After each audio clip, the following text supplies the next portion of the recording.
السلام عليكم ورحمة الله وبركاته. متهي أرضي ما دونس أنا وحكو برتي جامعة ورقيسا إيكويالو دالكاس كندا. ما دونس أنا جامعة كندا وحكو برتي ويكو فوضي أديكو تلفون كان استعماليسي أما أديكو استعماليسي لابتوب كاي waxaad ka apply garan kartaa Canada jaamacad walbo ee Canada ku taalo hadda marka waxa laga baahan inaad channelkan subscribe sagti ana ka faa'iideysatay jaamacadaha ugu raqiisan ama ugu waxbarashada free bixiyaan ee Canada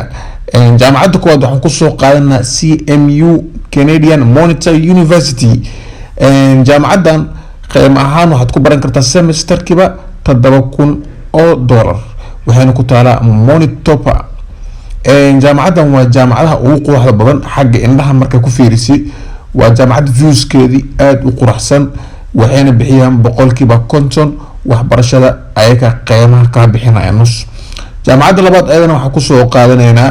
King University waxay ku taalaa ayadana Alberta ay ku taalaa waxa way semesterka waxa ku dhigan kartaa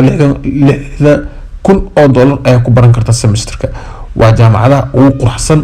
jaamacadaha ku yaalaan Canada marka jaamacadan boqolkiiba 60 ay ka bixinaysa waxbarashada 40 kana adiga iska bixinaysa sponsor ay bixiyaan jaamacadda kale oo saddexaad ayaan ku soo qaadanaa Saint Alla waa jaamacadii bixiso sponsor full free bixisa adii kalena adiga iska bixin kartaa waa $5,000 way semesterkiiba waa jaamacad qadiimi ah oo soo jirtay sanado badan waxaana ka dhameeyay niman badan oo siyaasiyiin ah fakalta badan ay kala bixiyaan jaamacadda kale oo ayadana saddexaad aan ku soo qaadanayna waxa la dhahaa Dominica University College waxa waa jaamacadda marka waxaad ku dhigan kartaa online adigoo xaafadda joogtay Ottawa ay ku taala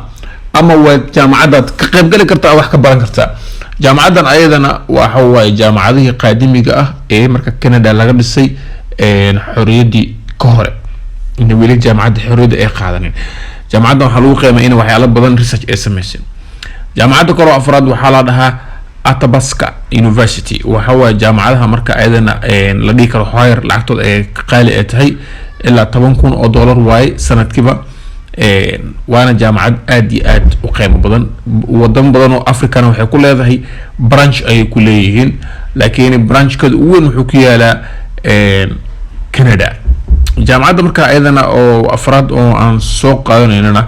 ayadana waxa lagu magacaabaa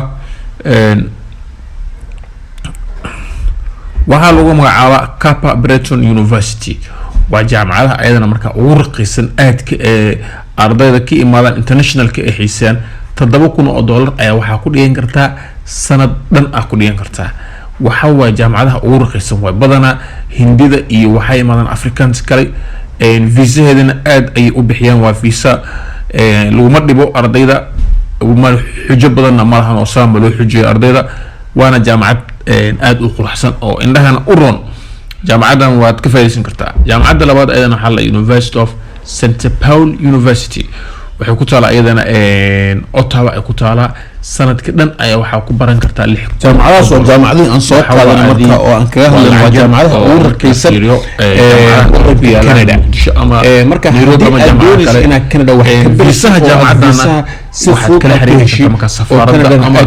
branch badan oo soo qortay waxaana waa baran kartaa jaamacadda marka ayadana wax baranaysi marka way fududay waxaana soo saarnaa marka video ku xigo qaabka aad u apply garan kartid jaamacad walba ku taalo Canada wali jaamacadaha ugu raqiisan marka sifo oo aad ula socotay video ku xigo oo aan kaga faaloonayo qaabka aad u apply garan lahayd jaamacadahan waxa laga baahan yahay marka inaad channelkan subscribe ay saarti oo aad ku soo biirtay sifo ula socotay video walba oo aan soo gelino oo ku saabsan jaamacadaha qaabka loo apply garay iyo jaamacad walba jaamacadda ay ka raqiisan tahay marka waxaan filayaa inaad ka faa'iideysatay oo wax badan aad ka faa'iiday kanaalkan marka ku xirnaaw kanaalkan subscribe sar